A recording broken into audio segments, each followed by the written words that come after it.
5 real ghost stories will make you believe absolutely true stories about shadowy figures, moving objects, strange voices, and other things that go bump in the night. According to a 2012 poll, nearly half 45% of Americans believe in ghosts. Scientists have come up with many reasons for spirit sightings, ranging from the physical, low-frequency sounds, magnetic fields, thermal patterns, to the psychological, suggestibility, fear of mortality. But while ghosts can't be proved to exist, they cannot be resoundingly debunked, either. We've selected 5 of the internet's most vivid first-hand experiences with the paranormal. Read them, and then ask yourself, do you believe?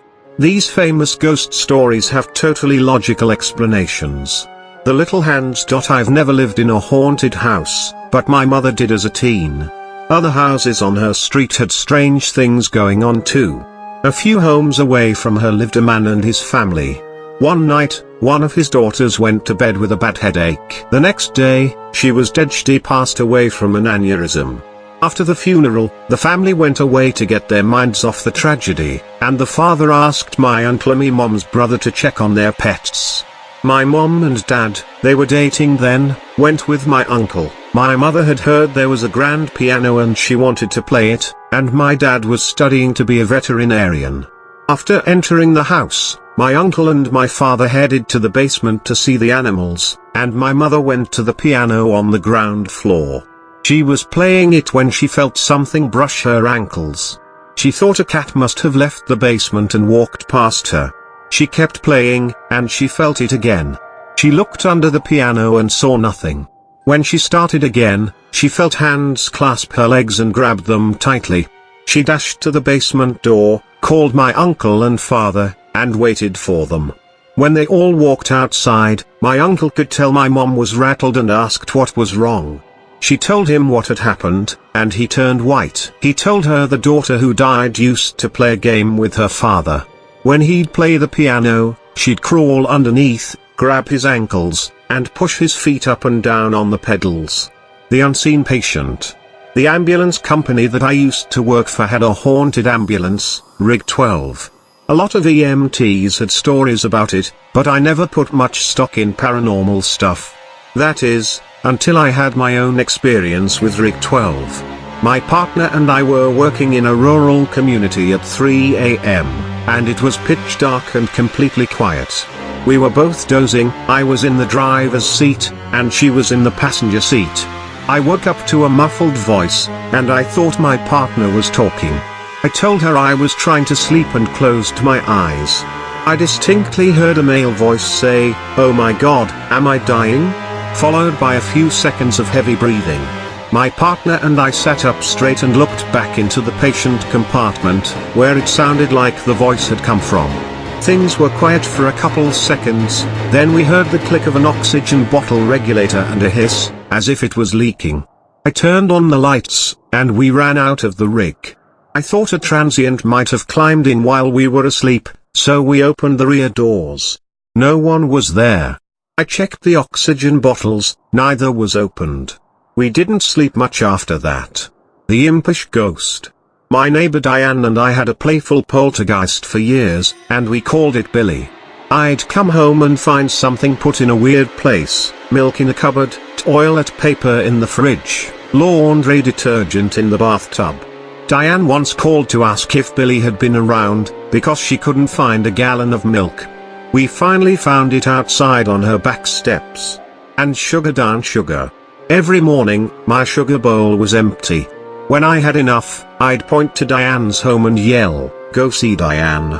Within 5 minutes, I'd get a call from her, and she'd say thanks a lot, because he'd gone and pulled shenanigans at her place. This occurred for the entire 2 years we lived there. No one believed us, not even our husbands. My mother thought someone was stealing from us when we were sleeping or out of the house.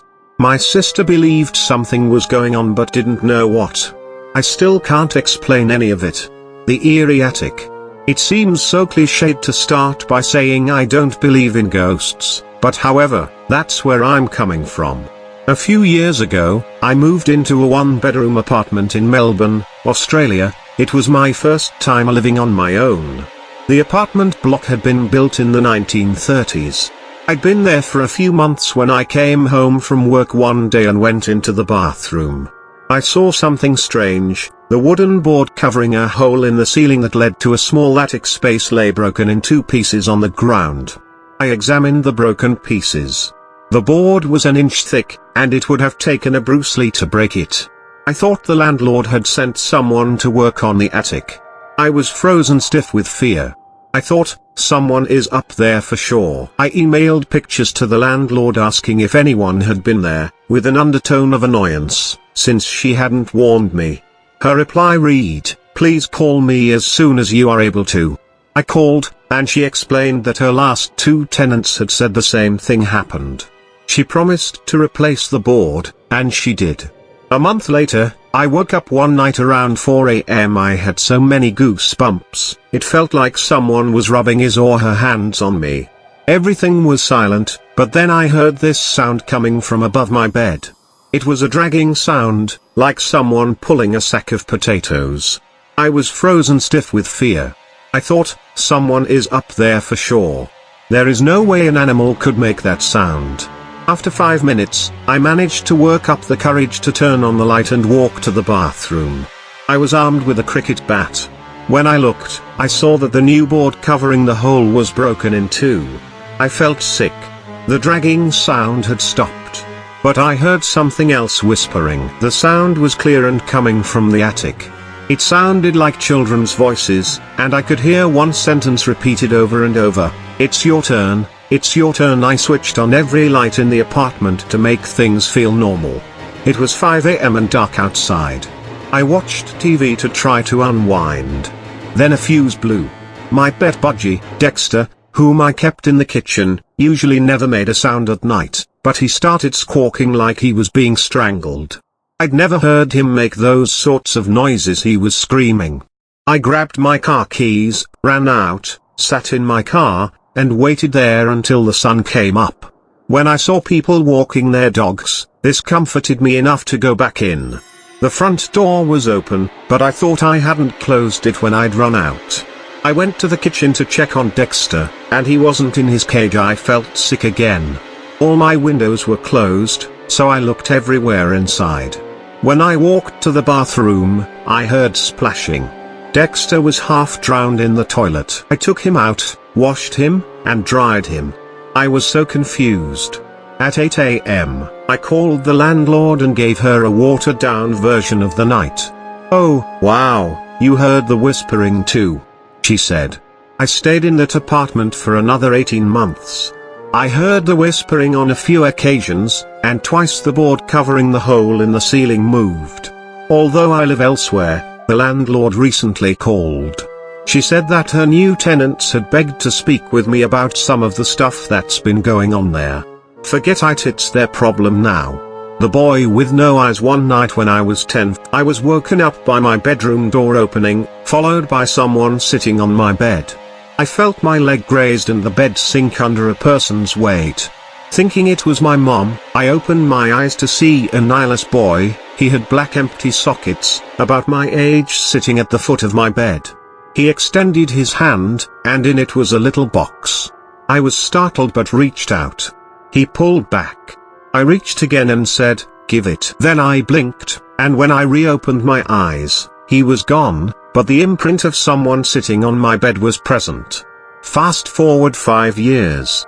My girlfriend came over to do homework. After she finished, she took a nap while she waited for her parents. When they arrived, I tried waking her up. She opened her eyes suddenly, looking up at a corner where the wall met the ceiling. She pointed there and went back to sleep. I shook her again. She came to full consciousness, and I explained what she'd done. She said, "Up on the wall, I saw a little boy with no eyes. He was there in a Spider-Man pose, staring at me." I freaked out and told her my story about the same kid. Fast forward another 5 years. I was with the same girlfriend, and we had a 2-year-old. We were living in my parents' house, in my old room. My daughter started waking up at the same time every night, and she'd talk. After a while, I noticed she had almost the same conversation every night. I playfully asked her once whom she was talking to. She said, "It's a little boy. He's nice. He's lost and looking for his mommy." My daughter's nightly conversations continued until we got our own place later that year.